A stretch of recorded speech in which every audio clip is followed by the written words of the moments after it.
Hello, welcome back to my channel. Jadi di video kali ini seperti judulnya, aku akan menjelaskan cara membaca puisi yang baik dan benar. Ini pasti untuk teman-teman yang masih sekolah sering banget searching kayak gini.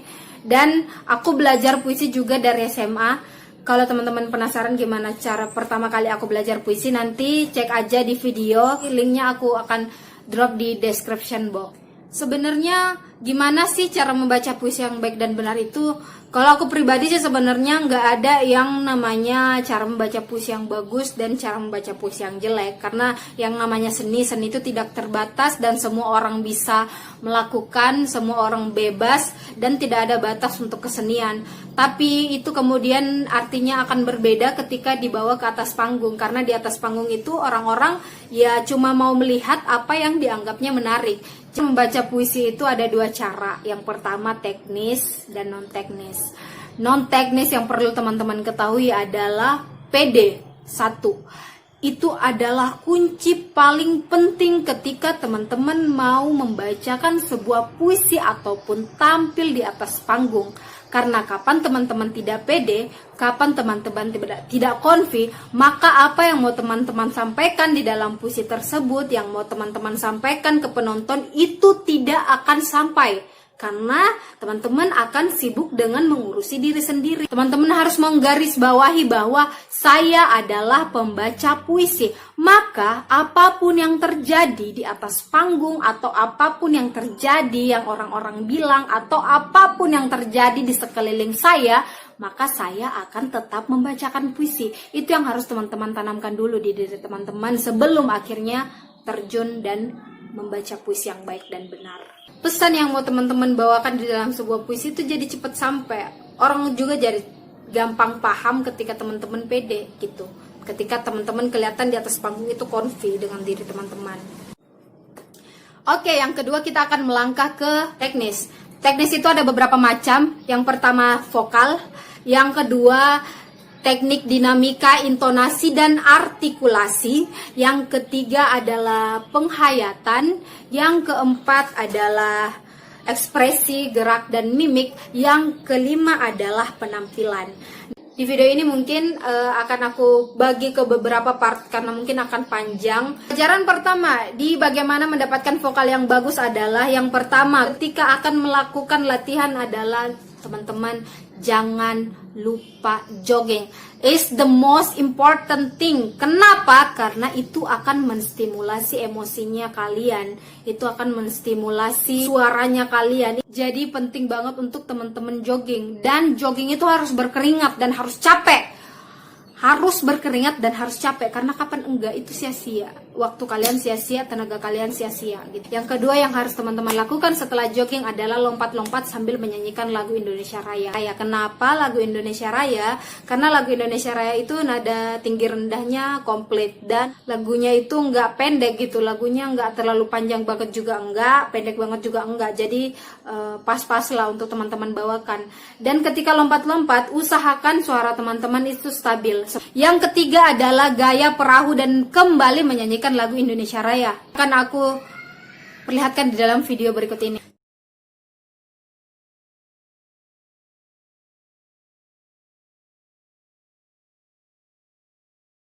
Indonesia tanah airku, tanah tumpah darahku. Berikutnya adalah yang kelima, namanya teknik A E U E O. Nah, teknik A E U E O ini ada beberapa cara. Yang pertama, dalam video tersebut sudah aku perlihatkan gimana sih cara kita mengatur mulai dari rendah sampai ke tinggi-tinggi banget suaranya. Itu ketika kalian berteriak, usahakan suara yang keluar benar-benar maksimal ya. Suara yang mau kalian keluarkan itu jangan ditahan-tahan, maksimalis. Selanjutnya akan aku beri contoh beberapa video untuk belajar teknik A E U E O seperti yang berikut ini.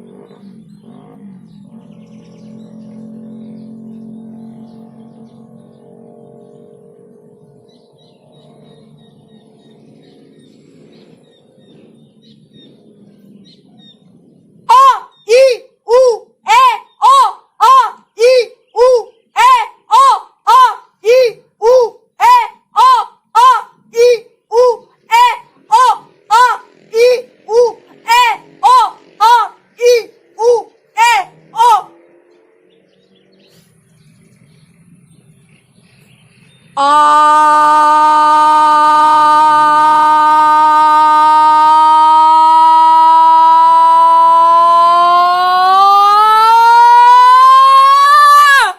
kalian harus terus sering-sering lakukan itu terus berulang-ulang sampai kayak gini keadaan dimana kondisi suara kalian itu sudah habis. Ini karena aku sekarang sudah jarang latihan vokal, jadi sekalinya latihan vokal sekarang cepet habis gitu.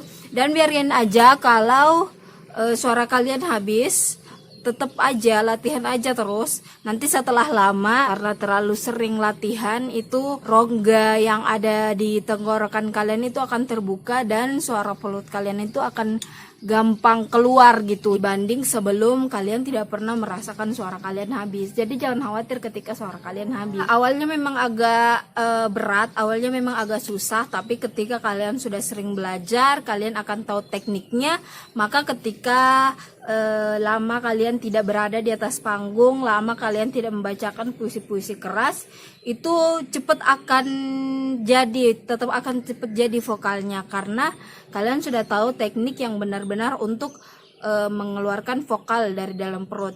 Jadi kalau kalian mau latihan vokal itu rongga apa sih ya? Istilahnya kerongkongan. Kamu kan ketika berbicara seperti ini kamu merasa kalau ada yang menempel kan di leher kamu antara kulit gimana yang jelasinnya?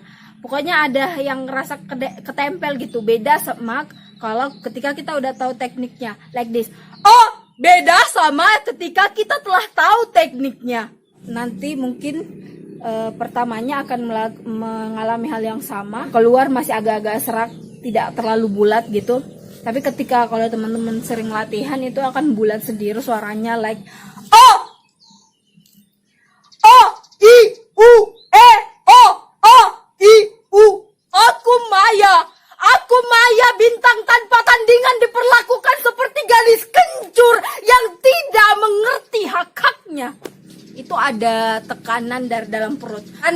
Kamu mau tahu ketika suara perut kamu jadi atau tidak, itu ketika kamu mengeluarkan vokal, ketika kamu memaksa untuk mengeluarkan nafas, itu yang sakit itu sebelah sini. Yang sakit itu otot-otot perutnya, karena ini yang bekerja keras untuk mengolah nafas, ini yang bekerja keras untuk mengolah udara di dalam perut. Yang tadinya kalian hirup, terus simpan di dalam perut, hembuskan, hirup, simpan dalam perut dan mengeluarkan, melafalkan vokal, itu yang diolah di dalam sini, bukan di sini. Makanya ketika kalau kalian mau tahu apakah suara perut kalian, belajar suara perut kalian sudah sukses, itu akan sakit di area perut. Itu akan bukan sakit sih, lebih kepegel aja gitu.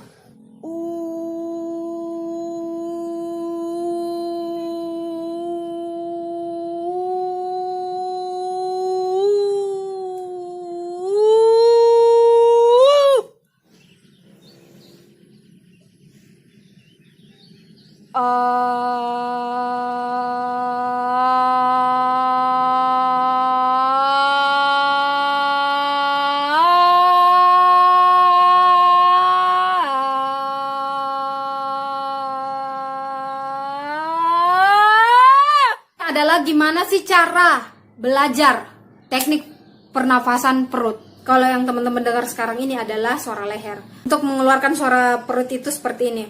Teman-teman tarik nafas, tahan dan keluarkan.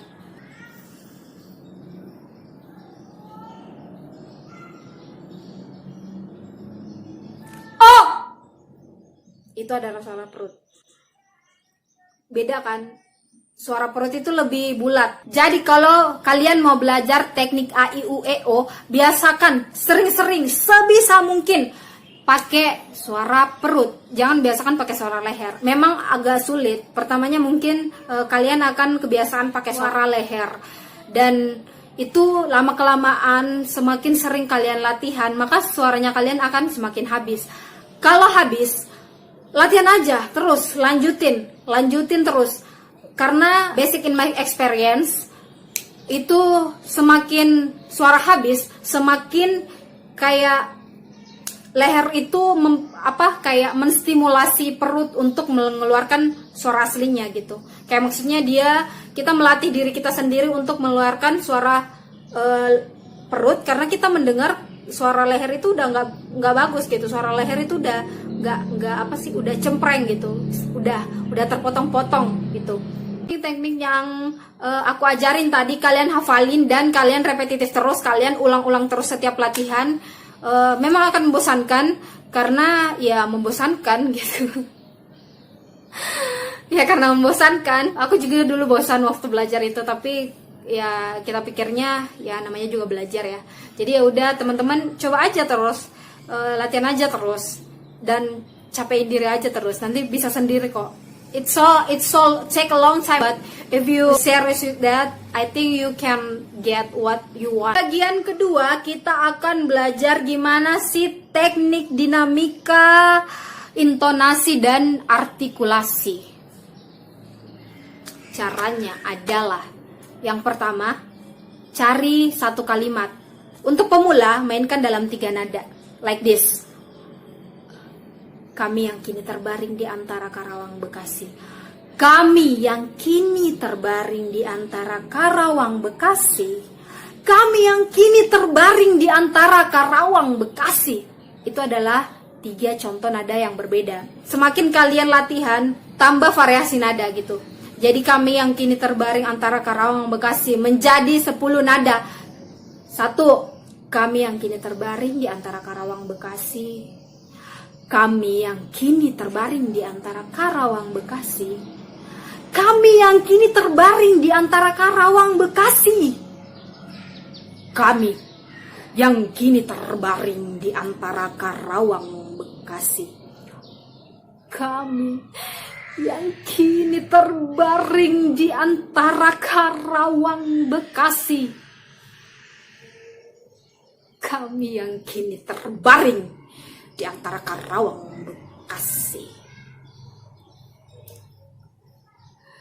Kami yang kini terbaring di antara Karawang Bekasi.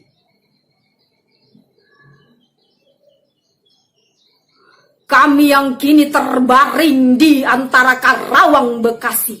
Kami yang kini terbaring di antara Karawang Bekasi. Kami yang kini terbaring di antara Karawang Bekasi. Itu adalah satu kalimat yang dipenggal menjadi 10 nada. Jadi teman-teman biasakan latihan itu, biasakan belajar itu, ambil satu kalimat dan biasakan untuk jadikan kalimat itu menjadi 10 nada. Itu akan melatih intonasi kalian, itu akan melatih dinamika kalian untuk selain melatih intonasi, akan melatih artikulasi. Kalian akan belajar gimana sih cara meninggi dan merendahkan. Ketika kalian memberikan kalimat dan memberikan 10 variasi nada, itu kalian akan menyadari sendiri bahwa dalam satu kalimat itu kita bisa mengeksplor banyak sekali nada gitu. Kita bisa mengeksplor banyak sekali nada. Mungkin untuk awal-awal kita teman-teman akan kesusahan gitu, kayak aduh ini mau nada gimana lagi nih yang keluar gitu, ini nada apa lagi nih selanjutnya. Itu emang akan seperti itu untuk di awal, tapi kalau kebiasaan itu akan bagus, akan lancar sesudahnya. Itu akan seperti yang aku bilang, itu akan melatih intonasi dan artikulasinya teman-teman. Tinggi rendahnya nada, kapan nada itu bisanya bagus, kapan nada itu lambat, kapan nada itu cepat, itu akan kalian sadari ketika kalian belajar tentang gimana sih memvariasikan nada itu. Kemudian di situ juga teman-teman akan belajar gimana sih teknik penekanan kalimat, kayak kami yang kini terbaring di antara Karawang Bekasi. Di antara Karawang Bekasi itu adalah kalimat penekanan. Atau kayak gini, menghisap sebatang lisong, melihat Indonesia Raya, mendengar 130 juta rakyat, dan di langit 130 juta rakyat. Itu adalah kalimat penekanan dari paragraf tersebut. Nanti juga untuk memvariasikan nada juga akan melatih kalian untuk penekanan nada dan penekanan tempo gitu. Kapan sih temponya harus cepat. Dan berikut adalah contoh video di mana aku benar-benar mengatur artikulasi ketika membawakan puisi ini. Ketika dua payudara mereka dipandang dan disitu seenaknya seolah menjadi karya Tuhan yang paling indah. Bokong yang diremas, disetil gemas ibarat kue mochi, panas menggiurkan. Vagina yang dicolek dan dikorek sedemikian rupa dianggap sebagai ladang surga duniawi. Tubuh kami seperti setelah tidak punya otoritas apa-apa. Tubuh kami dipandang seperti gumpalan daging segar menggiurkan. Tubuh kami dianggap sumber kesenangan pemuas nafsu. Tubuh kami diraba, disentuh, dipandang, dinikmati, dilecehkan, disakiti, ditampar, ditendang, diremas, diusap. Dan setelah itu mereka berkata bahwa perempuan adalah makhluk istimewa.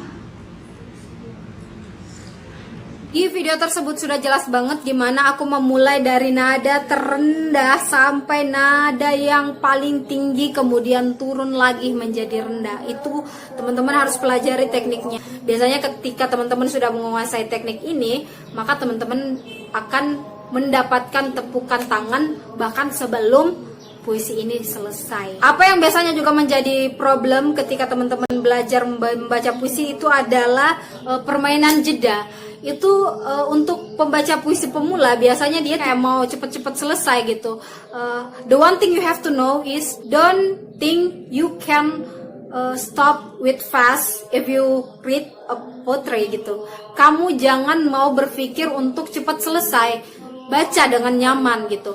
Baca dengan senyaman kamu, baca dengan benar-benar kamu memainkan intonasi nada, benar-benar memainkan dengan dinamika, benar-benar memainkan dengan penekanan, kecepatan dan kelambatan gitu. Mainkan dengan benar-benar, jangan kayak cepet-cepet mau selesai. Ketika kamu benar-benar menguasai permainan intonasi dan artikulasi, maka kemudian kamu menyadari bahwa oh di sini nih, di kalimat ini nih waktunya gue berhenti gitu. Nah itu adalah contoh-contoh cara latihan artikulasi dan intonasi, dan contoh video puisi yang dimana artikulasi dan intonasinya sudah menjual istilahnya. Nah sekian dari video cara belajar membaca puisi yang baik dan benar step by step episode 1 kali ini. Kita akan bertemu lagi di episode 2 dan see you.